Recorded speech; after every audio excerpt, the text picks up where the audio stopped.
La marmite. Traduction Shmuel Redby. Rabbi, je voudrais vous poser une question. Je voudrais bien. Je ne sais si vous me connaissez ou non. Moi, je suis Judith, la volaillère. Je vends des œufs, c'est ça que je vends, moi. Et puis aussi des poulets, des oies et des canards. J'ai des clientes fixes, moi. Fixes, quoi? 2 ou 3 bonnes maisons qui me permettent de vivre, que Dieu leur donne longue vie. Si je devais payer des intérêts en plus, je n'aurais rien à me mettre sous la dent. Alors, je ramasse 2 ou 3 roubles par-ci, par-là, je ramasse, j'emprunte à l'un, je rends à l'autre, je donne à gauche, je prends à droite, ça roule, quoi. Vous pensez bien que si feu mon mari, s'il était de ce monde, enfin... De l'autre côté, de son vivant, c'était pas du gâteau. Lui, le gagne-pain, c'était pas son côté fort, qu'il me pardonne. Lui, il étudiait toute la journée, il étudiait. Et les travaux forcés, c'était pour moi. Depuis toute gosse, je trimais déjà chez ma mère. Elle s'appelait Batia la tresseuse de chandelles. Elle tressait des chandelles, voyez-vous.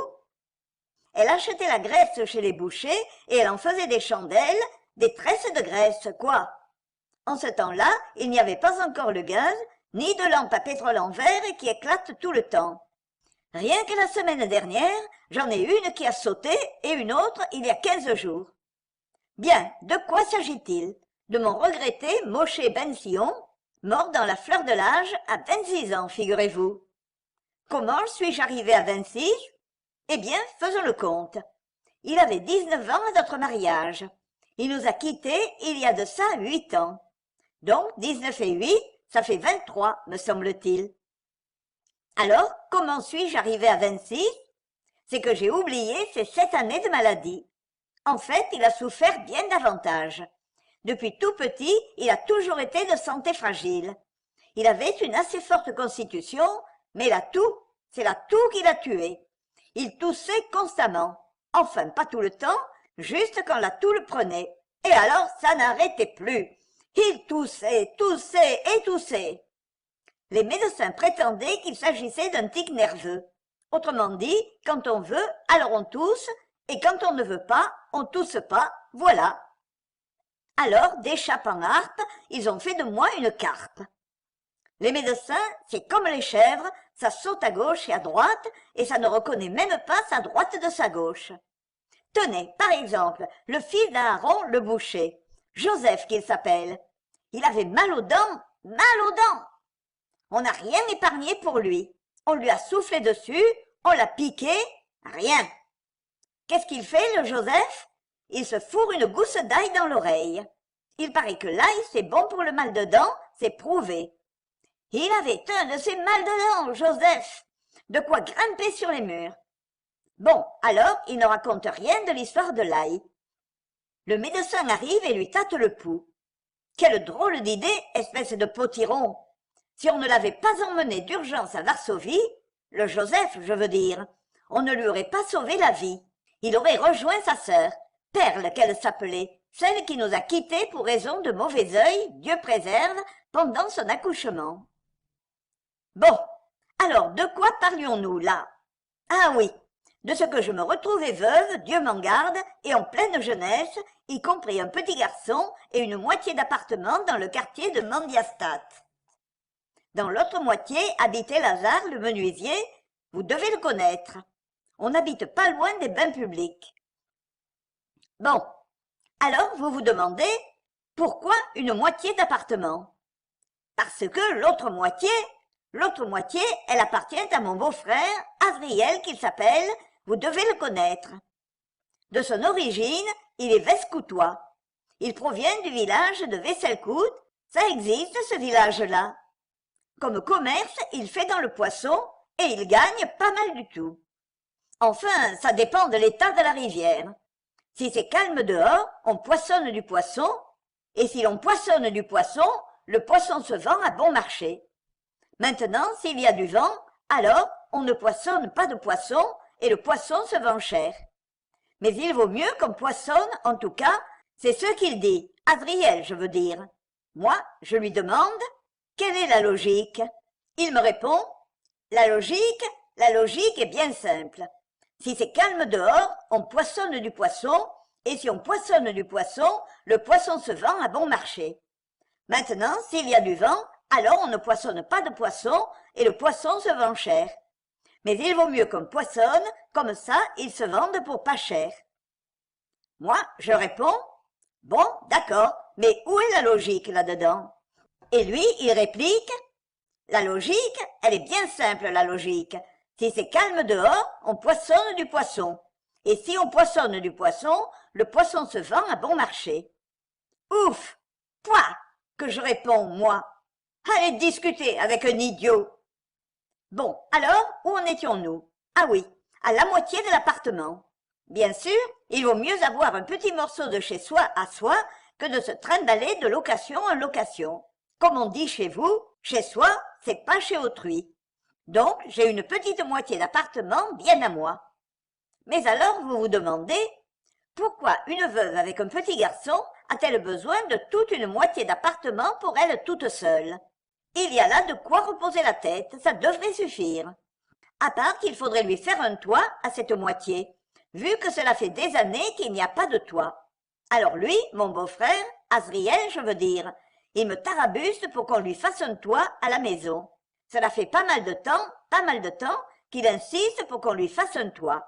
Alors moi, je lui demande, eh bien, alors, pourquoi ne lui ferait-on pas un toit à la maison? Lui, il me répond, eh bien, allons-y, faisons-lui un toit. Alors moi, j'accepte. Faisons-lui un toit. Un toit à toi, un toit à moi. Et en attendant, passe-les-moi. Et pourquoi ça? Parce que pour faire un toit, il faut du chaume. Parce que des tuiles, moi j'ai pas d'argent pour les tuiles. Je loue bien 2 chambres, il est vrai. L'une est toute petite, à Haïm le Sourd, un vieux qui a presque disparu de la circulation. Ses fils à lui me paient 5 écus la semaine et il prend tous ses repas chez eux au jour le jour. Je veux dire qu'un jour il mange et le lendemain il jeûne. Et même les jours où il mange, c'est de la vache enragée qu'il mange.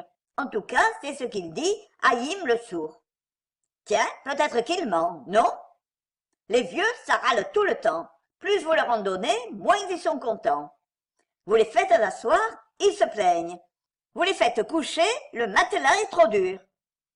Bon, où en étions-nous? Ah oui, les voisins. Je ne souhaite à personne les malheurs qu'ils vous causent.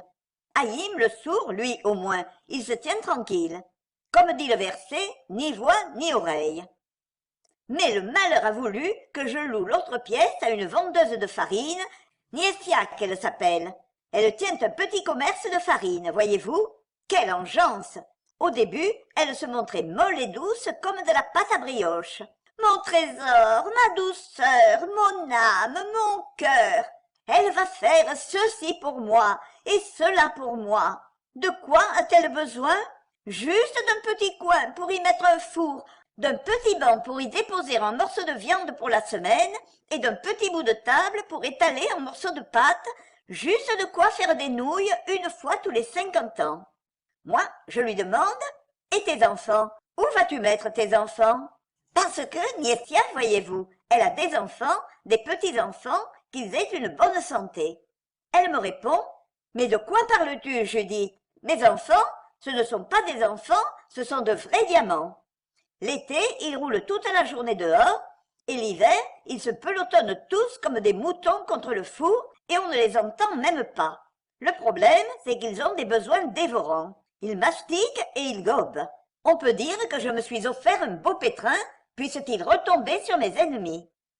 En fait, ils sont bien mignons et bien propres à leur façon. Vous ne pouvez pas manger un morceau de pain en leur présence sans être pris d'une envie de vomir. Ils font un foin du diable toute la journée et toute la nuit. Ils crient, ils hurlent, ils se tapent dessus et se cognent. Quel enfer! Un enfer? Non, c'est pas le mot. L'enfer, c'est une mine d'or à côté. Ne croyez pas qu'avec ça, j'en ai terminé? Non. Là, on parle d'un demi-pétrin, parce qu'au fond, les enfants, on peut les calmer, leur refiler une calotte, les griffer. Après tout, ce ne sont que des enfants. Quant au mari, Ozer qu'il s'appelle, vous devez le connaître. Il est responsable adjoint du ménage de la synagogue d'en bas. Un type honnête, bien malheureux, et pas bête avec ça. Mais Gnécia, elle lui enfonce la tête sous terre. Osaire, ici! Osaire, là! Osaire, ci! Osaire, ça! Osaire! Osaire! Osaire! Osaire! Et lui, comme il est un peu espiègle, il lâche une vanne où il remue son chapeau et décampe. Elle ne manque pas de talent, je vous dis. Bien, de quoi parlons-nous, là? Ah oui, des mauvais voisins. Il ne faut pas confondre mauvais et mauvais, que Dieu ne m'accuse pas de médisance. Pourquoi dirais-je du mal d'elle, hein? Elle ne manque pas de bons sentiments. Elle donne toujours un bout de pain aux mendiants. Mais quand la mélancolique, je veux dire la crise, l'attrape, alors là, j'ai honte de vous raconter une chose pareille. Je ne la confierai à personne à part vous. Mais chez vous, je sais bien qu'on garde les secrets. Des fois, elle lui file même des gifles à son mari, je veux dire, quand personne ne regarde. Alors moi, je lui dis, Gnécia, Gnécia, même de Dieu tu n'as pas peur? Et elle me répond, mêle-toi de tes oignons. Moi, je rétorque, bonne âme, va. Bonne âme, qui c'est qui parle et qui regarde dans les assiettes des autres? Moi, je réplique, que les yeux sortent des trous à qui n'a jamais rien vu de plus beau que ça. Et elle, que les oreilles tombent à qui entend ça. Que dites-vous d'une grande gueule comme celle-là? Bien, où en étions-nous? Ah oui, au fait que moi, j'aime la propreté, pourquoi pas d'ailleurs? J'adore tout voir briller. Quel mal à ça! Alors elle, Gnécia, elle ne supporte pas que, chez moi, tout est astiqué comme de l'or pur, comme de la lumière, et que chez elle, tout sent les ténèbres. On patauge dans la boue jusqu'au cou. La poubelle déborde. Et puis, quand le matin arrive, les portes du ciel s'ouvrent. Des enfants, ça? Non, des démons. C'est pas comme mon petit David à moi. Lui, il est à l'école toute la journée. Et quand il rentre à la maison, il fourre son nez dans ses cahiers ou dans ses livres. Ses enfants, à elle, Dieu me pardonne, soit ils mangent, soit ils pleurent, soit ils se cognent la tête au mur. Vous imaginez si c'est ma faute à moi, si Dieu l'a gratifié d'une pareille bande de vauriens, alors qu'à moi il a donné cette perle, ce diamant, qu'il ait une bonne santé, bien qu'il me cause bien du chagrin. Moi, je suis peut-être une femme, mais même un homme, il ne pourrait souffrir tout ça. Je ne parle pas pour vous, mais il y a des hommes qui sont 1000 fois pires que les femmes, 1000 fois. Le moindre bobo, et ils ne se connaissent plus. Vous voulez des preuves? Prenez Yossi, le petit de Moshe Abraham. Tant que Frouma était de ce monde, il tenait encore le coup. Mais quand elle est morte, Dieu préserve, il en a perdu les mains et les pieds, le corps et la vie. Moi, je lui dis, Rabbi Yossi, une femme de morte, qui peut-on? C'est sa volonté à lui. Dieu a donné, Dieu a repris, comme on dit dans les Saintes Écritures. Bon, ce n'est pas à vous que je dois apprendre tout ça, vous devez savoir mieux que moi. Alors, bon, de quoi parlions-nous? Du Fils unique, ce me semble. Unique, un et indivisible. Un œil au milieu du front, mon petit David. Vous ne le connaissez pas? Il porte le nom de mon beau-père, David Hersch. Son papa tout craché, qu'il ait une longue vie, je veux dire, plus longue que celle de son père. Exactement Moshe ben Sion, la même taille, le même visage, tout jaune, tout flétri, tout sec et tout plein de peau et d'eau. Mais les études, il aime ça. Je lui dis, ça suffit comme ça, fiston, prends un peu de repos. Regarde à quoi tu ressembles. Mets quelque chose en bouche, mange un peu, bois un peu. Tiens, prends une tasse de chicorée. Et lui qui me répond, maman, ta chicorée, bois-la toi-même. Tu trimes beaucoup trop, soigne un peu ta santé. J'aimerais tant te porter le panier au retour du marché. Moi, je m'étonne. Mais qu'est-ce que tu racontes là? Tu sais au moins de quoi tu parles? Comment ça, me porter mes paniers? Que mes pires ennemis n'aient pas ce supplice à subir, et je n'en manque pas. Toi, tu dois étudier et ne pas bouger. Et moi, je le regarde, mon petit David. Tout son père, même la toux. Et quand il tousse, ça m'arrache un morceau de cœur. Parce que d'ici que j'ai enfin pu le voir grandir un peu, les yeux m'en sortaient des trous. Je vais vous dire, personne ne croyait que ce petit vivrait si longtemps. Il n'y a pas une maladie qu'il n'a pas attrapée au passage. Vous voulez la varicelle? attrapez la varicelle. Vous voulez la rougeole? Attrapez la rougeole. Diphtérie, bronchite, pneumonie, amygdale. Ah, combien de nuits j'ai passé à son chevet, que Dieu me pardonne. Mais apparemment, mes larmes ont un peu aidé aussi, et finalement, j'ai eu le bonheur de le voir bar mitzvah. Et vous croyez qu'on va s'arrêter là? Écoutez plutôt cette histoire, vous n'en aurez jamais entendu d'autre. Un beau soir d'hiver qu'il rentre de l'école, il rencontre un homme tout vêtu de blanc, qui se donne des gifles de ses deux mains. Le petit attrape une telle frayeur qu'il s'en évanouit tout droit sur la neige. On me le rapporte mort à la maison. Mort, je vous dis. On a un de ces mâles à le ramener à la vie. Et seulement alors il se met au lit. Pauvre de moi que sa mère! Figurez-vous, la fièvre dure pendant plus de 6 semaines. C'est par miracle que je reste en vie tout ce temps-là. Je mets tout en œuvre, je fais des vœux, je vends le petit et je le rachète. Je lui ajoute un nom devant et un autre derrière. Haïm David Hersch. Sans parler des larmes. Ah, les larmes! Je m'adresse au saint, béni soit-il. Dieu du ciel, vous voulez me punir? Eh bien, punissez-moi, mais ne touchez pas au gamin, n'y touchez pas. Finalement, le petit me revient, et il me dit comme ça, « Tu sais, maman, je te donne le bonjour de papa.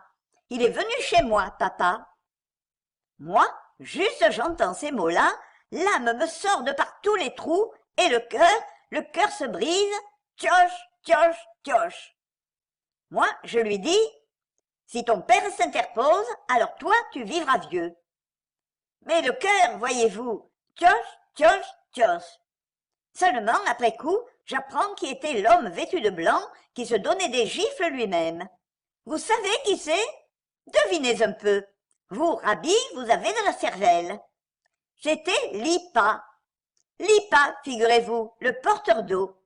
Ce jour-là, il s'était acheté une fourrure toute blanche, et comme il faisait un froid de canard, alors il se tapait dessus pour se réchauffer. Vous avez déjà vu une chose pareille? Depuis quand les gens se promènent en fourrure toute blanche maintenant? Bon, où en étions-nous déjà? Ah oui, à la santé. L'essentiel, c'est la santé, comme dit le docteur de chez nous. Il me prescrit un potage chaque jour, un potage avec un quart de poulet dedans, si possible. Comme ça qu'il dit. Il m'ordonne de trouver du beurre et du lait et le gaver. Et puis du chocolat aussi, si j'en trouve. Vous imaginez cette question? Y a-t-il quelque chose au monde que je ne pourrais pas obtenir pour la santé de mon petit David? A-t-on le choix? On me dirait, Judith, va creuser la terre, va couper des arbres, va puiser de l'eau, va pétrir de l'argile, va saccager le monastère. Que ne ferais-je pas pour mon petit David? Je partirais au galop, même en pleine nuit et en plein hiver. Et lui, le petit, il veut se mettre à lire les nouvelles brochures, sans doute des écrits saints. Or moi, j'ai mes entrées et mes sorties dans les maisons bourgeoises. Alors il me suggère d'obtenir des magazines et des livres saints dont il m'écrit le nom sur un bout de papier, un morceau de papier comme ça. Je demande les brochures et les livres en montrant le papier. Tout le monde éclate de rire. Judith, que veux-tu faire de cette littérature? Nourrir tes canards et tes poulets? Moi je me dis, riez tant que vous voulez. L'essentiel, c'est que mon petit David ait quelque chose à lire. Il passe des nuits entières à lire les magazines et les brochures, et il en demande toujours de nouveaux. Quoi? Je vais l'en priver? Alors je rends les vieux et j'emprunte les nouveaux. Le docteur arrive chez moi et me demande si je peux lui préparer un potage contenant un quart de poulet. Vous pensez que je ferai des histoires, même pour 3 quarts de poulet? Mais où se croient-ils donc tous ces médecins-là? Avec quelle levure les a-t-on pétris et dans quel four les a-t-on fait cuire? Bon, de quoi parlions-nous déjà? Ah oui, des potages. Alors je prépare une soupe à la poule tous les jours, et lui, il la mange en revenant de l'école. Moi, je m'assois en face de lui, un ouvrage à la main, et je tricote dans le calme. Et je prie le ciel qu'il me donne la force de lui préparer une soupe à la poule chaque jour. Il me demande, « Maman, pourquoi ne manges-tu pas avec moi? Mange, mange, à ta santé. Moi, j'ai déjà mangé. Mange, à ta santé. » Puis il se plonge dans ses brochures, et moi je sors du four 2 pommes de terre, ou je me gratte de l'ail sur une tranche de pain, et voilà mon repas. Je vous jure sur n'importe quoi que j'éprouve plus de bonheur à le voir en bonne santé et à manger de l'ail que toute la joie que me ferait le meilleur rôti et le meilleur potage du monde, rien que de le voir manger sa soupe de poule, sans compter qu'il en aura une autre encore demain. Mais l'ennui, c'est cette toux-là qui le prend de temps en temps. Je demande au médecin quelque chose contre cette toux-là. Cachis, cachis. Le docteur me demande « Quel âge avait votre mari à sa mort et de quoi est-il mort ?» Eh bien, de la mort qu'il est mort, quelle question! On vous parle d'une cruche, vous répondez par une barrique. Je dois connaître la raison de son décès. J'observe votre fils, c'est un brave garçon. Merci, je sais. Mais vous, donnez-moi plutôt un remède contre la toux, parce que la toux, ça le fait tousser, et je voudrais bien que ça s'arrête. Impossible, il faut le surveiller, qu'il étudie le moins possible. Quoi? Que voulez-vous qu'il fasse? Le principal, c'est qu'il mange et qu'il se promène dehors, et le soir qu'il ne lise pas. S'il veut devenir médecin, il ne perdra rien à retarder tout ça de quelques années. Moi, je réfléchis et je lui souhaite à lui tout ce que j'ai souffert toutes ces nuits. Il déménage complètement. Il parle comme un aliéné. Pourquoi médecin? Pourquoi pas gobernator? Je rentre à la maison et je raconte tout ça à mon petit David. Le gamin rougit et me dit « Maman, ne retourne jamais chez ce médecin et ne lui adresse plus un mot. » Moi, je ne veux même plus le voir, celui-là. On voit tout de suite que c'est un incapable. Cette façon, interroger le patient comme ça. De quoi vivez-vous? Combien gagnez-vous? Mais de quoi il se mêle, dites? On te donne un demi-rouble, attrape et écris ton ordonnance. Bien, où en étions-nous? Ah oui, à ce que les gens se sentent comprimés et réprimés. Au point qu'on dort avec son foulard sur la tête, vu qu'on a un panier plein d'œufs, plein de poulets, de canards des doigts, et que les bourgeoises veulent toutes être la première, de peur qu'une autre ne la devance au moment de choisir les œufs ou la volaille. Mais dites-moi, vous, quand aurais-je le temps de préparer la soupe au poulet si je ne suis jamais à la maison? Mais, comme vous dites, le sage a réponse à tout. Alors je me lève tôt le matin, j'allume le four, je coupe mon poulet en 4, je le sale et le rince selon la tradition, et je m'en vais travailler. Puis je trouve un moment, je rince encore mon bout de poulet, je mets une marmite sur le feu, et je demande à ma voisine, Agnesia je veux dire, qu'elle surveille, et que, quand ça bout, qu'elle mette le couvercle et qu'elle ratisse un peu la cendre. Quel travail épuisant, hein? Quand on pense comment plus d'une fois l'an, je lui prépare le dîner à celle-là. Nous sommes encore juifs, non? Nous ne vivons pas dans les bois, qu'en pensez-vous? Et à mon retour, le soir, je rallume le feu, je mets la marmite dessus, et lui, il mange de la soupe fraîche. Donc, tout devrait aller pour le mieux. L'ennui, c'est que ma voisine, Non, je préfère ne pas vous dire ce que c'est que Ce matin, elle a décidé de cuisiner au lait pour ses enfants. Des boulettes au lait et des quenelles au beurre. C'est du manger, ça? Depuis quand fait-on le Shabbat au milieu de la semaine? Une drôle de femme, cette vendeuse de farine. Chez elle, c'est tout ou rien. Elle peut rester 3 jours sans allumer le four, et puis tout d'un coup, ça la prend. Elle peut faire une marmite entière de bouillie d'avoine ou de soupe gruau. Même qu'il faut une loupe pour voir le moindre gruau là-dedans. Ou encore, elle fait des pommes de terre avec du poisson et tout le quartier sent l'oignon toute la semaine. Sans compter qu'elle met une quantité de poivre que toute sa famille se tient le ventre pendant 3 jours en criant « Ouah, ouah !» Bon, de quoi parlions-nous déjà? Ah oui, du manque de chance. Voilà ma voisine qui prépare des boulettes de semoule et qui met un pot de lait dans le four pour que ça bout. En attendant, ces gamins font la fête, comme s'ils n'avaient jamais vu une goutte de lait de leur vie. Parce que, pour la quantité de lait qu'il y avait là-dedans, je la souhaite à mes pires ennemis. 2 cuillers au plus, tout le reste de l'eau. Mais enfin, pour des mendiants comme eux, c'est déjà pas mal. En attendant, le mari, Ozer, a dû sentir l'odeur depuis sa synagogue et il est revenu au galop pour le repas de gala. Comme toujours, il a une bonne blague à la bouche. « Bonne fête !» qu'il s'écrie. « Sur ta tête à toi, la fête ignoble, pourquoi es-tu revenu si tôt ?»« Je craignais de louper les vêpres. Qu'est-ce que tu mijotes là-dedans ?»« Pour toi, la fièvre jaune dans une tasse à thé. » Et pourquoi pas dans une marmite? Il y en aurait eu pour nous deux. Allez au diable, toi et tes blagues. Et elle va pour attraper le pot d'un geste brusque. Que fait le pot au lait? Il se retourne la tête en bas et le lait se renverse sur tout le fourneau. Au secours, branle-bas de combat. Elle morigène son mari avec frénésie, mais il arrive à s'échapper. Les enfants descendent de dessus le four et se mettent à hurler comme si on égorgeait leur papa et leur maman. Moi, je suis dans tous mes états. Le diable emporte tes quenelles et ton lait. Sans compter que la soupe à David est en danger. Maintenant, ma marmite, qui a vu le lait et la viande ensemble, n'a plus rien de cachère. Niessia me tombe dessus. Que le diable emporte ta soupe au poulet avec ta marmite. Mes quenelles, je m'en fiche, comme de toutes les marmites du monde et de toutes les soupes à la poule de ton crevard de fils. Moi, je rétorque, mon petit David, il vaut mieux que le plus petit morceau du plus petit ongle du plus petit d'entre vous autres. Et elle? Possible, mais ton David, il est tout seul, et nous, on est tout un tas. Que pensez-vous d'une tordue pareille? N'est-ce pas qu'il faudrait la gifler avec un torchon mouillé? Alors, où en étions-nous, là? Ah oui, au verset, tu ne verras jamais rien de bon à cuisiner le lait et la viande ensemble. Donc, le pot à lait est à l'envers, le lait se répand sur tout le fourneau, et moi, je crains pour ma marmite, qui n'a peut-être plus rien de cachère. D'un autre côté, ma marmite, elle se trouvait bien au chaud dans son coin, avec son couvercle tout à l'autre bout. Mais peut-on le savoir? La soupe, pas trop grave. De notre côté, David, le pauvre, qu'est-ce qu'il mangera? De notre côté, je trouverai bien quelque chose à lui préparer. Hier, j'ai ramené des oies et je les ai plumées, et il me reste encore 2 ou 3 morceaux, plus 1 ou 2 choses. Bon, on trouvera à s'arranger. Le problème, c'est que je n'ai plus de marmite.